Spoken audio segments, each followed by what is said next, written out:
My name is Elvis Mama. Before we start, I'll ask for a prayer from Angela. Let's pray.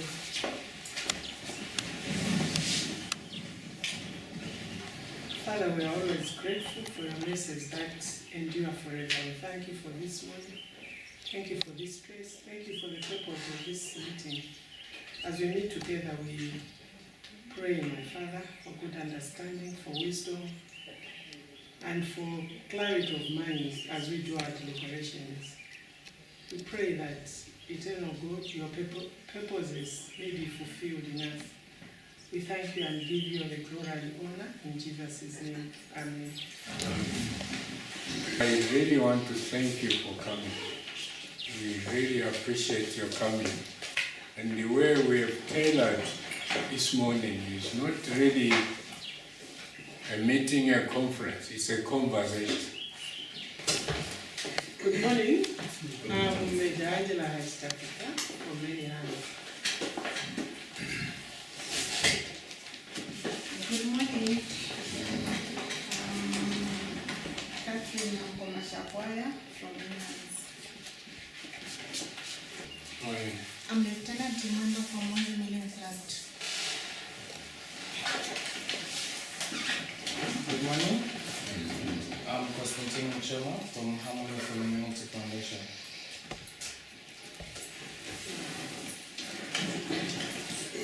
Good morning, Monze Robert, the head teacher for John School.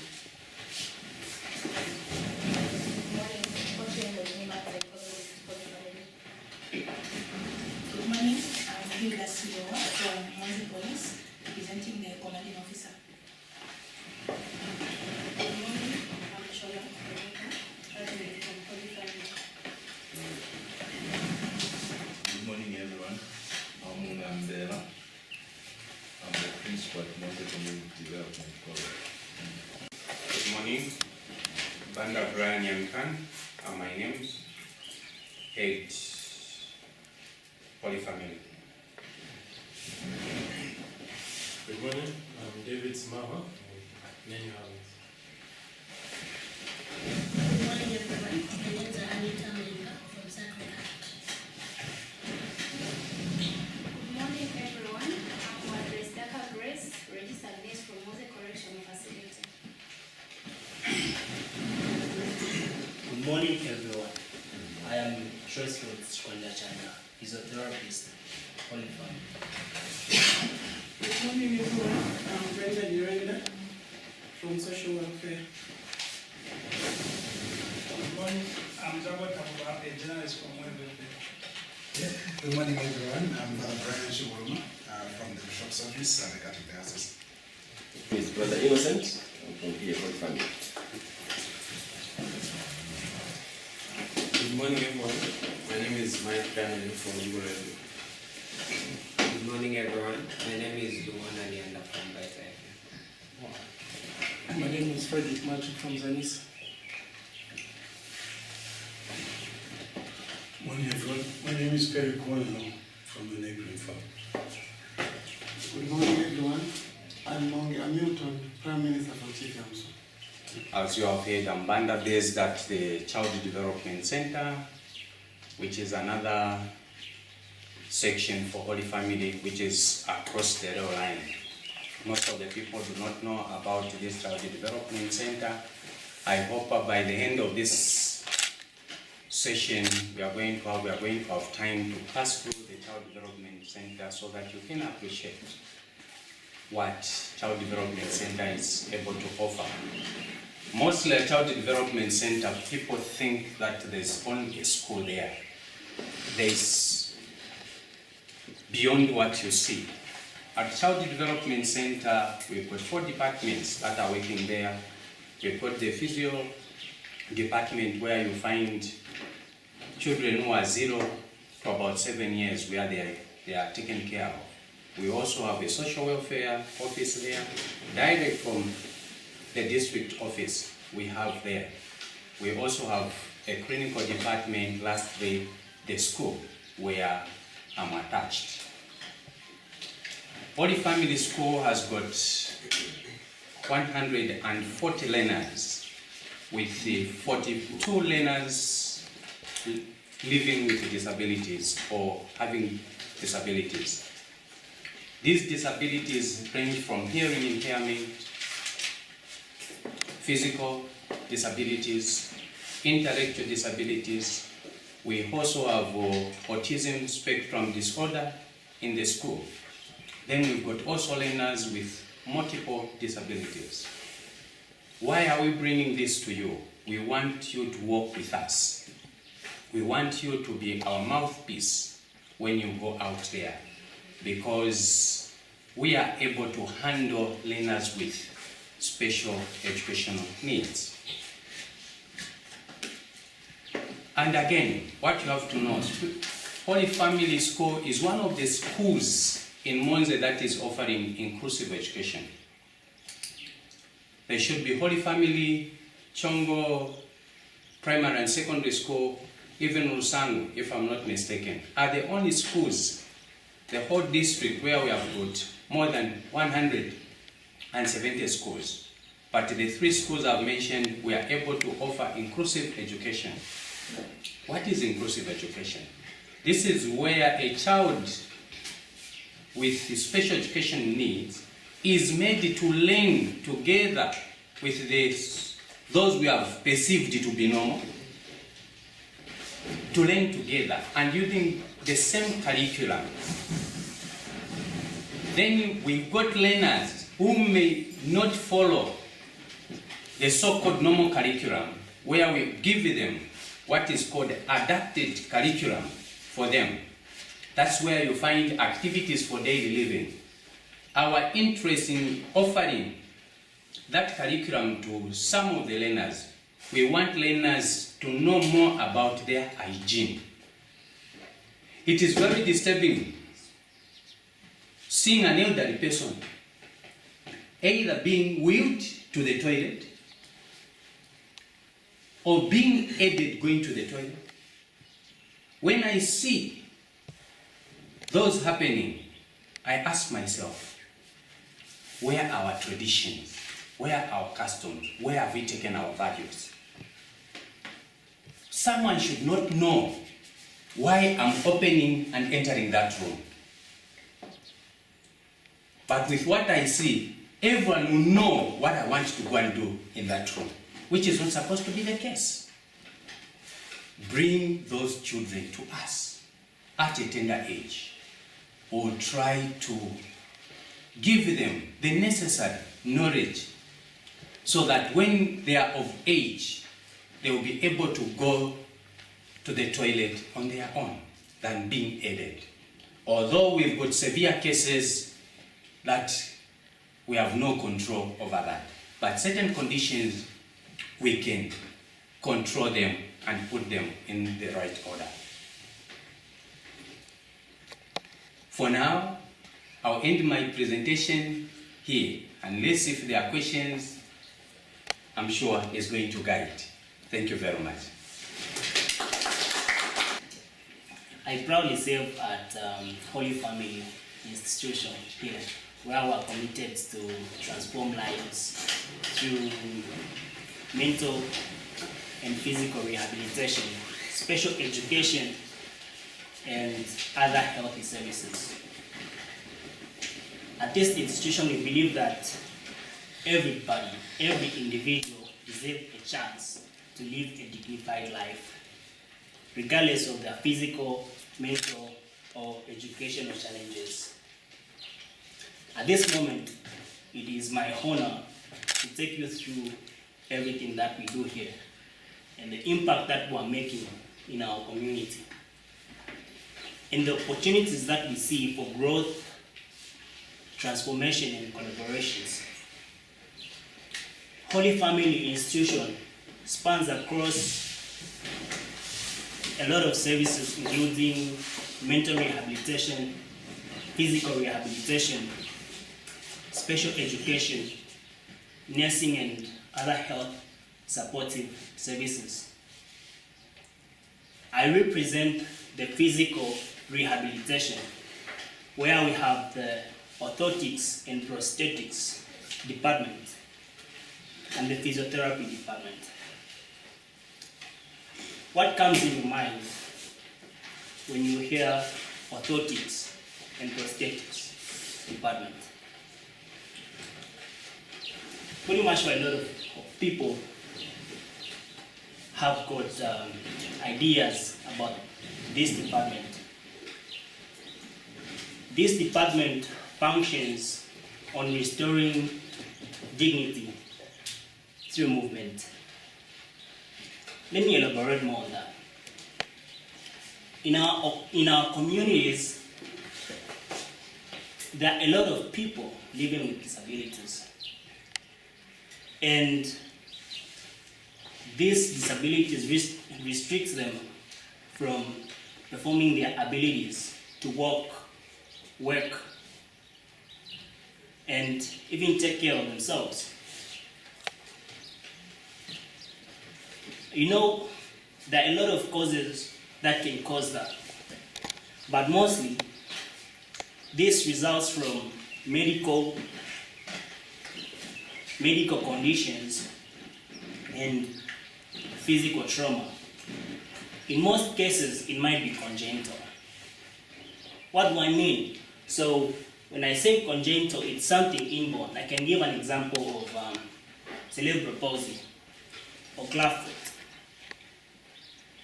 And when I say medical, there are a lot of conditions like diabetes and many more. And physical traumas, accidents, it might be RTA, road traffic accidents, or falls, or anything. It might be at work, at school. And these things are some of the things that can happen to anybody. What I'm trying to say is that this department is there for anybody, for anyone. But get me clear, if these conditions that I have presented to you haven't received any intervention, these people in our communities remain disabled. And most of them, they drop out of schools, they lose their jobs, and other people remain dependent on others. It's not that they are incapable, but it's that they are not just receiving proper assistive devices. Orthotics and prosthetic department changes that view. Imagine a child who dropped out of school, receives this service, couldn't walk, and begins to walk and run. A farmer who lost their limb regains their limb and resumes their work. Or a mother who is in pain and receives the service and get back to care for their families. What I'm trying to say is that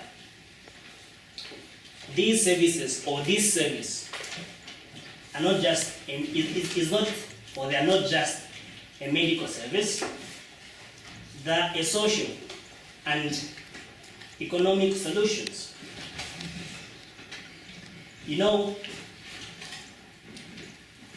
prosthetic departments and orthotics is one of the important things in the community.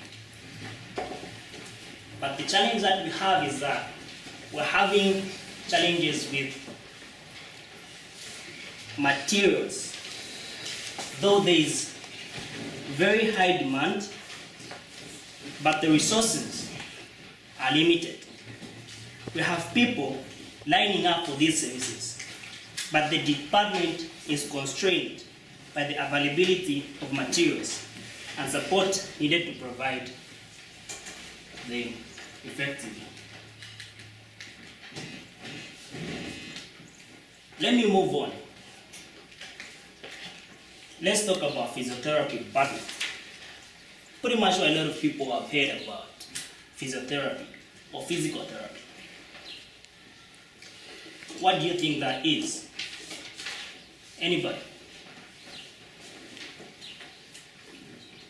Nobody knows. Okay, let me go ahead. I'll talk about what it is and why we need it in the community. So, physiotherapy means physical treatment. That's what it means.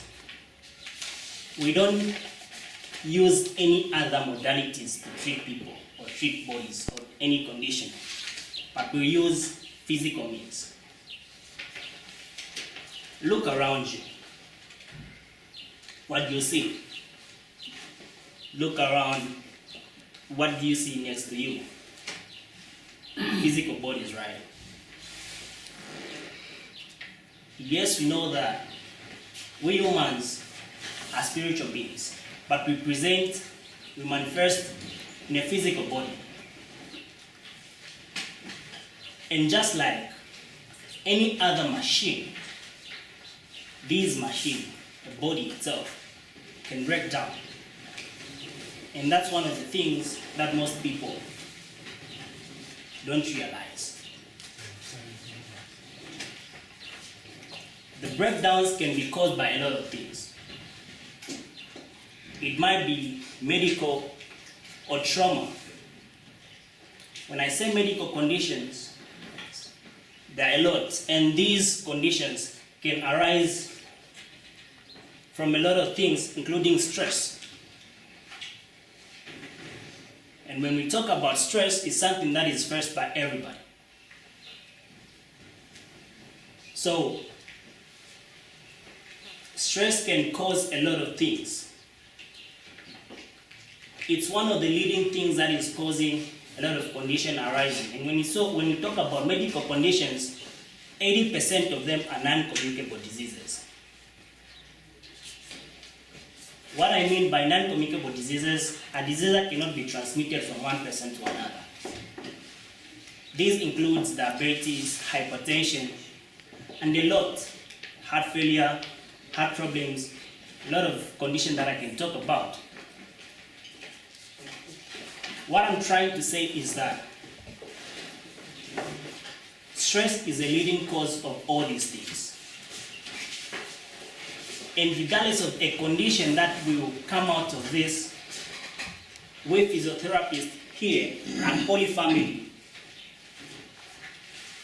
receive clients with varying conditions, including neurological conditions, orthopedic conditions,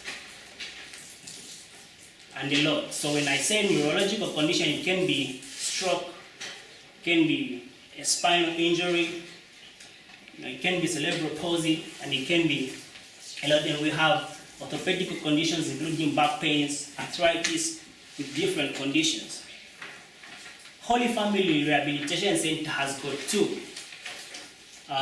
departments of physiotherapy, at the CDC and here at the adult physiotherapy. And we receive and we treat different conditions. So, why am I talking about all these things? The thing that we are trying to do, and the whole point of all this meeting, is that each and every individual that we receive and that we treat, we help a family. And behind that family is a dream, a future. We don't just treat bodies, we restore lives. We believe that through partnership and support, we can expand these services and reach more people who are waiting, not just for treatment, but for hope. Thank you so much, everybody, for listening. I think 3/4 of us, where we come from, our families, we are faced with a situation whereby we have one member of the family who is abusing either alcohol or drug abuse. So drug abuse, we are talking of things like cocaine, heroin, marijuana, Aten, diazepam, methamphetamine, all those drugs of abuse. So basically it's just to share with you some of the services we offer here. So we have a residential recovery program for alcohol and substance misuse. So all those people addicted to alcohol and substance, we treat them here at Family Rehabilitation Centre. Currently we have about 30 clients recovering from alcohol and drugs from all over Zambia. As far as Solwezi, Chipata, Livingstone, Monze, I think we have only one client from Monze. So you can see, a lot of people, it's like they have not yet appreciated this service in Monze, but we are receiving a lot of people from faraway places. Of course, Lusaka being the majority. So what happens when a client comes here? So when a client comes here, we have a team of experts. Our clinicians, they do what we call a full mental state examination. So they assess the mental state. In case somebody has any mental disorder, then they are immediately put on antipsychotic drugs. Then we also have a team of psychologists. So the psychologists, they also do a full psychological assessment. So the psychological assessment, basically you are looking at things that are not consistent with what we consider to be normal, you know. There are things we consider normal and the things which we don't consider normal. So that's what the psychologists are trying to look out. Why is this person drinking alcohol as compared to the other one? Why is he abusing heroin, cocaine, marijuana, Aten, diazepam, and the other one is not abusing? So the psychologists try to look at that. Then we have a team of other clinicians, our nurses. They also test for the drugs. So these are the testers we use. So we can tell more than 15 drugs of abuse here at Holy Family. I'm sure you didn't want to raise your hand, but if we test now, I'm sure some of you will test positive to some of these drugs, like the diazepam, Valium, the one that makes people sleep. Things like pethidine, marijuana, fakayachingol, which is darker, methamphetamine. So some of you are abusing them. We also have a standalone test of nicotine test. So for those who are abusing Sunko, for example, if we test for nicotine using a nicotine tester, not this one, we will still test positive. So Sunko is one of the most abused among the females. Why is Sunko abused? Maybe somebody can tell me. Why is Sunko abused among the females? Let's interact.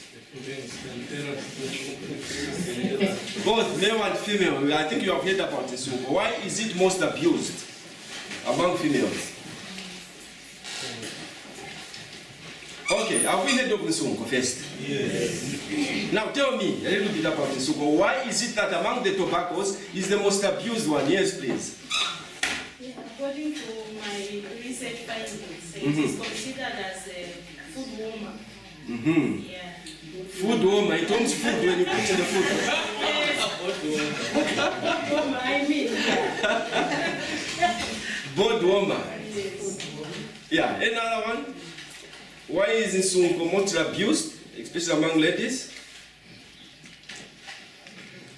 Anyway, there are so many stories about Nsunko. You know, some they use it because, just as she has said, in order to enjoy sex. There are people who have ended up even using Sunko, putting in the vagina, in the private parts. There are others they have put in the nose, under the tongue, whatever. So, all these are just the myths associated to Sunko. Why? Basically, it's because of the men. We cheat these ladies. No, you are hot. So as a result, these poor ladies, they will start abusing Sunko. In the name that my husband or my boyfriend will love me. But it's just a myth. So that's one of the drug of abuse. There are a lot of people now, the disadvantage of Nsunko these days is that this Nsunko we have now, they are adding drugs like Aten. Aten is one of the drug of abuse. It's antipsychotic drugs. It's one of the drugs when we test using the testers, we are able to tell that somebody is using. So now, people are taking Aten, they crush it, they put it on Nsunko. So if you sniff, you feel high very fast. Apart from that, they are also adding marijuana. So marijuana is another drug that they are adding to Nsunko. No wonder it's very, very addictive. For people who drink and they are also using Nsunko, they easily get drunk. Maybe 2 bottles of black label, they are finished. Because of the Aten and the marijuana that is inside there. So, as Holy Family, we are here to help such people who are addicted to such drugs, like Aten, Diazepam, or whatever. So we have a 3-month residential recovery program. We admit the clients here. After we do the mental state examination for those with the psychotic drugs are prescribed, psychological assessment, and all those other testers. Then each client is assigned a clinical psychologist who follows that client to help them overcome the problem that they are facing. Then our clinician, the nurses also, and others, they also follow up the same program and also teach them different classes. So the residential recovery program is for 3 months. So in 3 months, there's a lot of things that are involved. We have spiritual therapy, we have art therapy, we have psychoeducation, we have general agriculture. So a lot of things are involved there in order to help somebody overcome.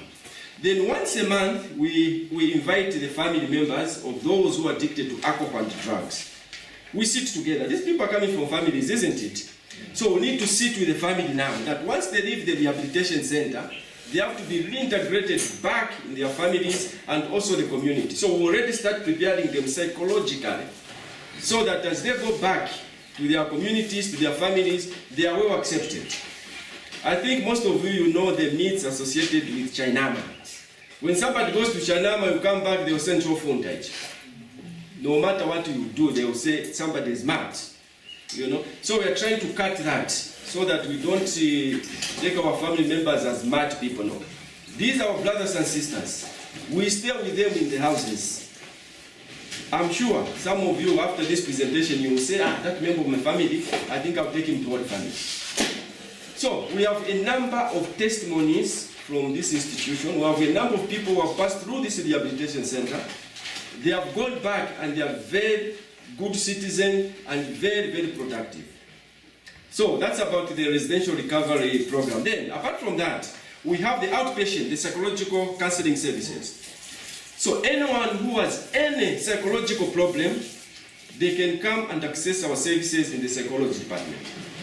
Problems like depression, anxiety disorders, panic disorders, marital problems, any problem you can think of that affect human mind, that affect the mind. So Holy Family, we are here to help you, to support you in a non-judgmental environment, so that you overcome all those psychological problems that you face.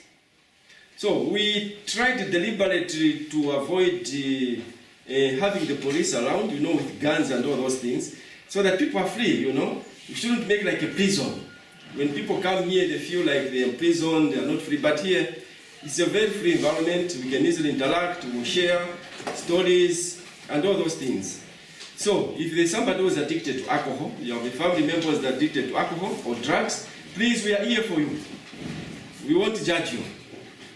I know from our workplaces, there are some of us, some of our work teammates who are addicted to these stuffs. Please, we refer them here. That's the thing we are doing. We are helping them. So probably as we tour around, I'm sure you will be able to see where we keep our brothers and sisters who are addicted to alcohol and drugs. Thank you very much.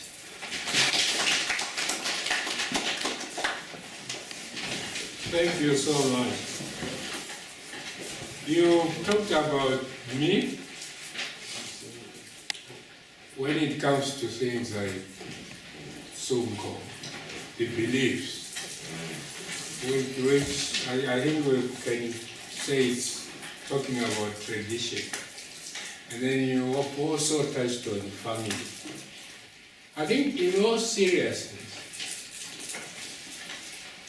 we have an issue in this country, and even Monze. I don't know how many of us are aware that the latest drug that is going around is called Bluetooth? Bluetooth.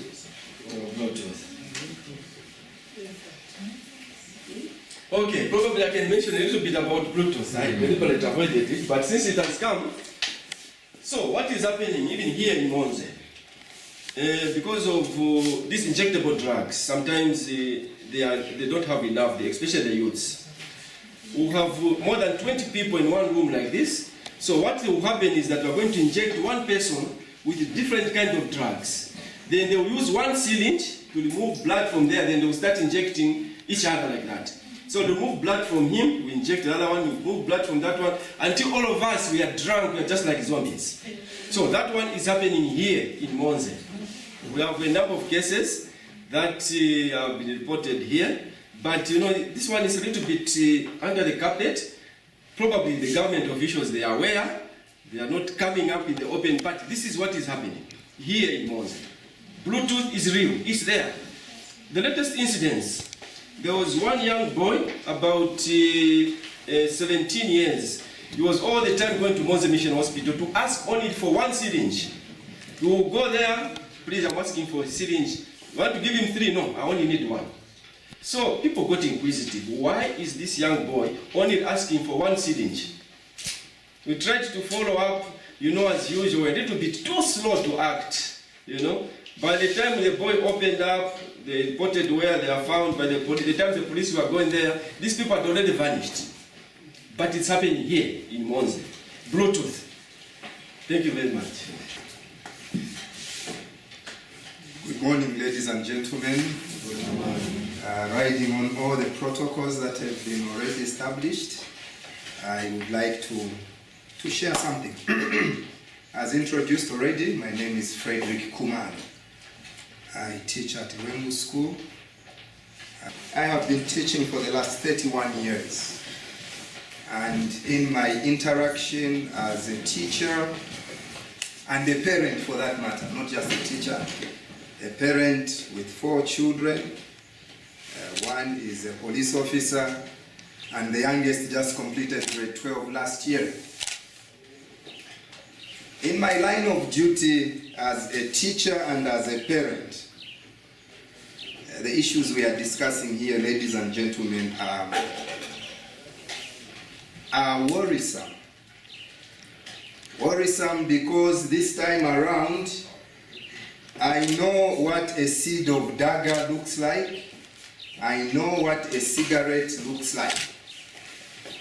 I know what a bottle of safari looks like. I know what I just saw Nsungo 2 weeks ago, what Nsungo looks like. But our children are becoming very sophisticated. There's something I brought. Will I find it? I'm sure you can see this.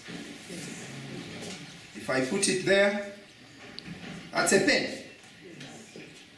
And I'll walk around, greet you, I'll go to the toilet, come back from the toilet, looking more handsome than I went. Yet, this is not a pen. I only hope Brother Innocent along the way will be able to tell us the effect of this. This pen here,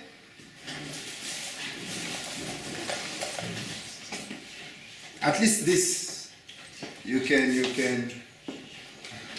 tell because of that part. Yeah, I'm sure I'll display them here so that along the way you can have a chance. This, I'm sure our colleagues, you know, we can do that. You can do that, and then you smell very nice. Look at that.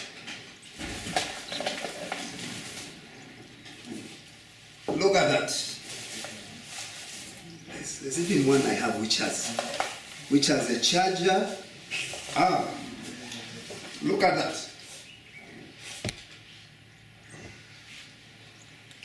This is all paraphernalia we are likely to find in our homes.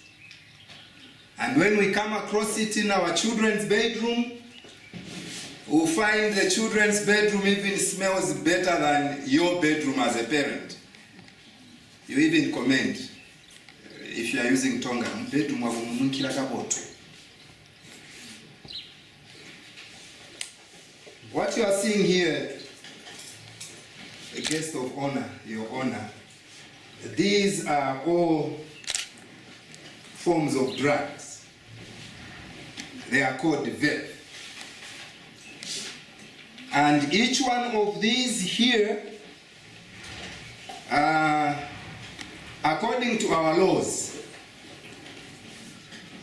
any child under the age of 18 cannot buy this. One or two of them, I confiscated them from one of my students, or is it two of my students? Then we ask ourselves, how can a 15-year-old buy this, get this? It is through you. You, the adult, me, the adult.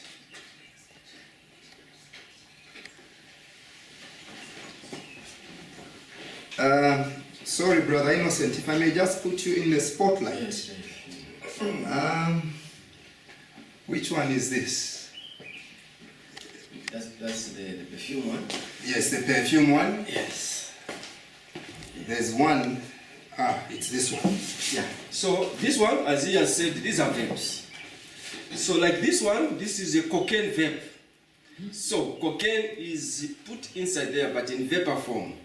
So you will find that a learner, for example, the way I said, will go out of the class, will just suck that, then you'll start feeling high, you'll be smiling, feeling so good, and all those things. Then you'll be surprised that how come this learner now is happy from nowhere. So cocaine is put in terms of vape. Then this one, it's also a nicotine vape. So this one can contain more than 1,500 cigarettes. This one, in terms of vape.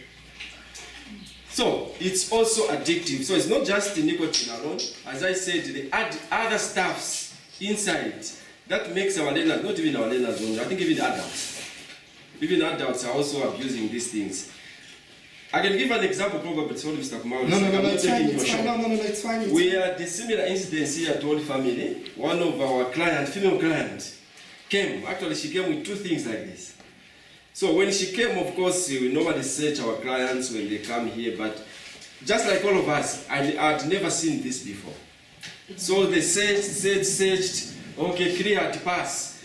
So the people who are searching, they thought, maybe these are just some of the small things for the lipstick, for the ladies, you know. But we didn't know. But as the days went on in rehabilitation, we realized that this lady, she was always happy, feeling good, you know, talking. We realized, no, there's something wrong. Then our nurses, they went around to search and all those things. They tried to find out, that's when things came out in the open. So she had both these, the cocaine vape and also the nicotine vape. So some of these, they are rechargeables. That's why you see a charger here. Yeah, so you can recharge. So it becomes more activated. When it's low, you just charge it. I don't know which one, but one of these, you charge them, then you still feel high. So that's what normally happens. So please, let's be very careful with our children. When we see something small like this, it looks like a flash, but meanwhile, it's something very addictive and very destructive to our health. Most of the problems usually this vape causes the lungs. They start like wheezing blood. 3/4 of the people who abuse this, the lungs, they just start like melting blood, just like that. So it's a very, very bad sight. Thank you very much. Thank you, brother. To everyone who is here, I think we need to be on guard because these problems are starting from our homes. The children that we have come from somewhere before they get onto the streets. So we need to be very alert what our children are doing, whom they are interacting with. I encourage parents from my school, those with children who are day scholars, search your children when they come home, because we will search them in school when they report to school. From this one, you find that someone who recruit friends and they will charge 50 kwacha, or is it 10 kwacha per puff? You smoke once, 10 kwacha, 10 kwacha, 10 kwacha, 10 kwacha, yeah. But we have, it starts with us.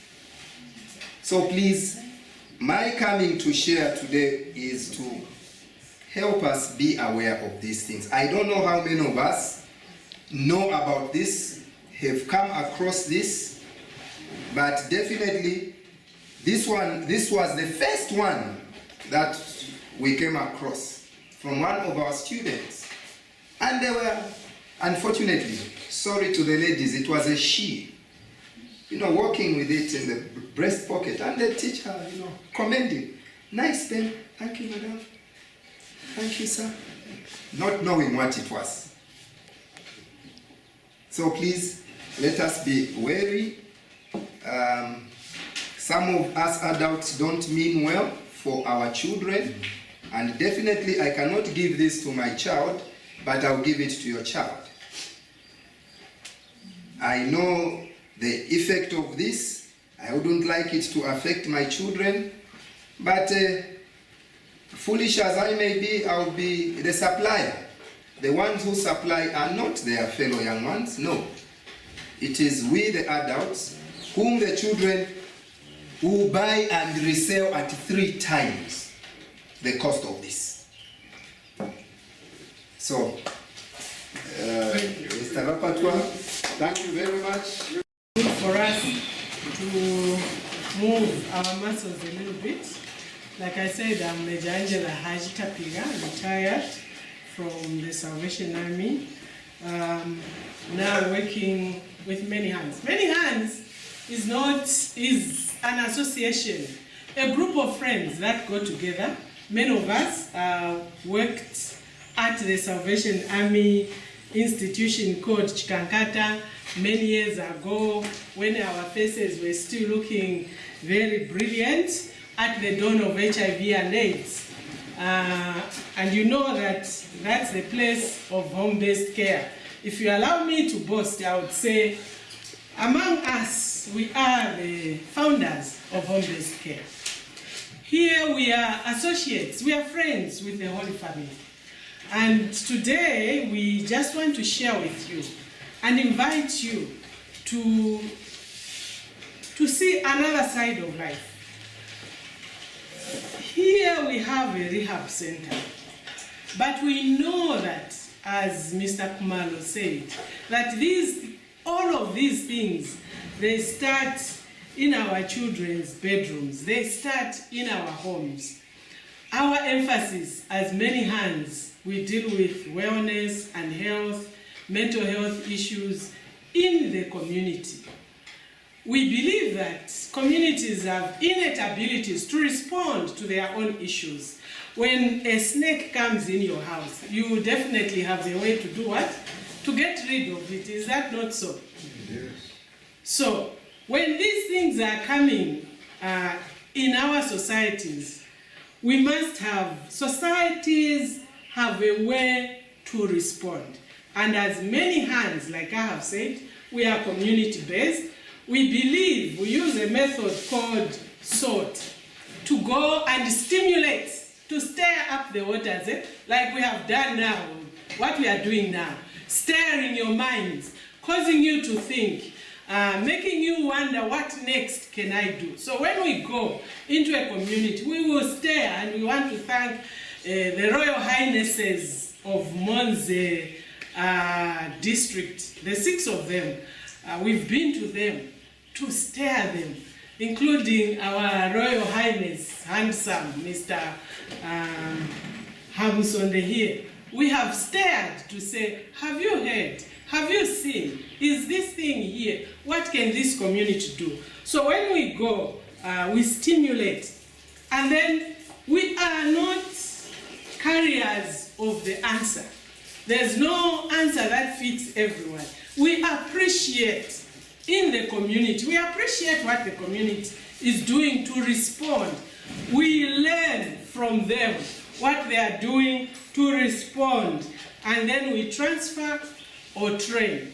So what we are saying is that there's no one cut of program that we are going to take and say,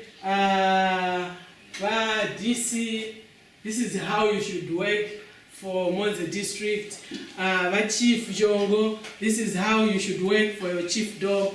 No, we sit with the community and help them to come up with answers. We appreciate what they are doing. And we help other communities learn from each other. I'll give you an example. We are, of course, in Chikankata, in Lokniva, in Nyimba, here in Monze.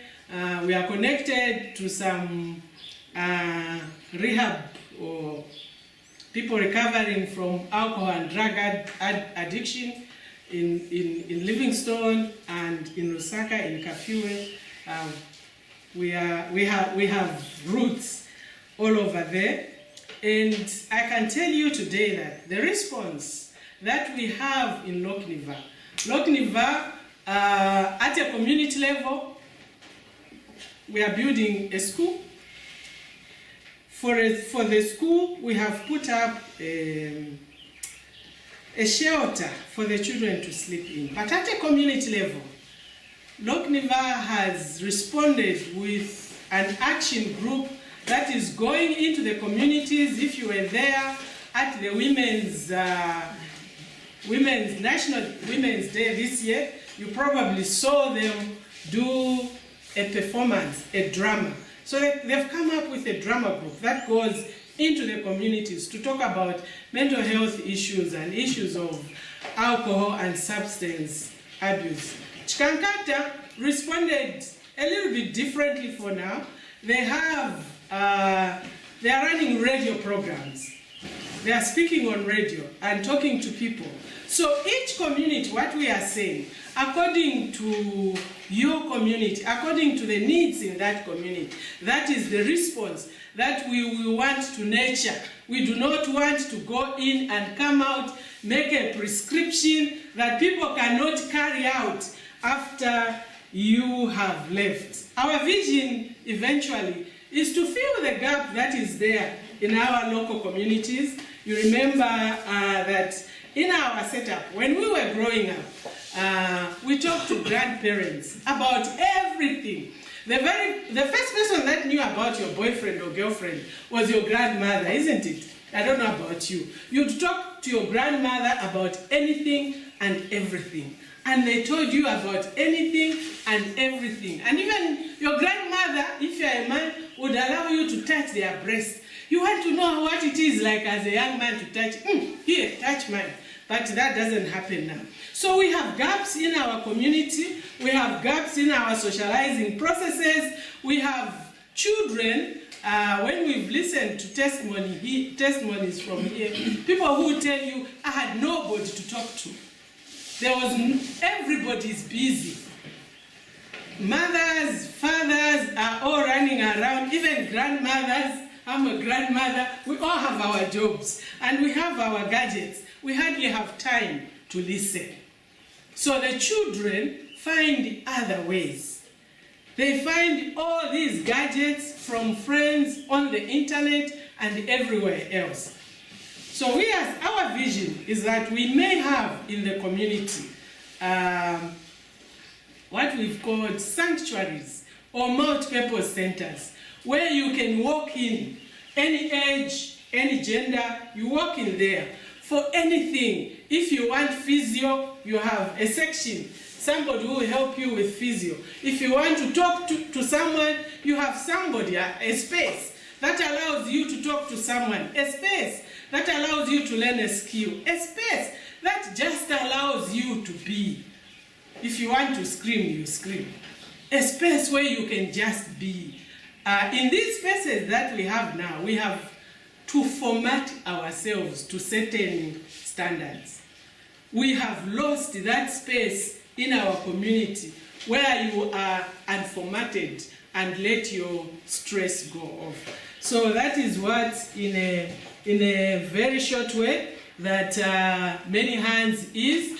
And why are we here? Like I have said, we are associates with the Holy Family, and we are inviting you, in whatever capacity, to join us, to come and see what it, if you want to distress, if you want to detox, if you want to know what is going on, take a drive with us to Nyimba Islands and see how people live there. Take a walk to his school, Mr. Kumalo. Let's take a walk there and see how are these children thinking who are behaving like this. What do they look like? Do they stand out? Take a walk with us in the community as an individual, as an organization, to find out these children who have autism, how are they faring on in that school? These people here that are being rehabilitated, how are they? And like I have said, particularly for us, we are saying we are community-based. We know that even when a person is sick, the first thing is there will be some first aid at home. Some things don't get to go to the hospital.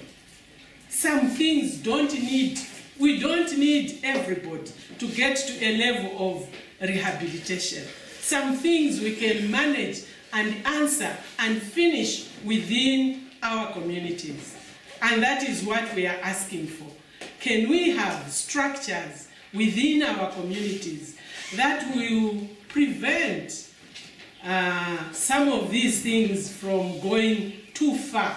Can we have structures in our communities where children will come and whisper and say, Nene, you know what? My friend has a pen at school she puts in her mouth.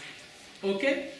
Nene should be jacked up enough to know, because Nene has received information about this stuff. And that is what I'm saying. Just join us as Many Hands.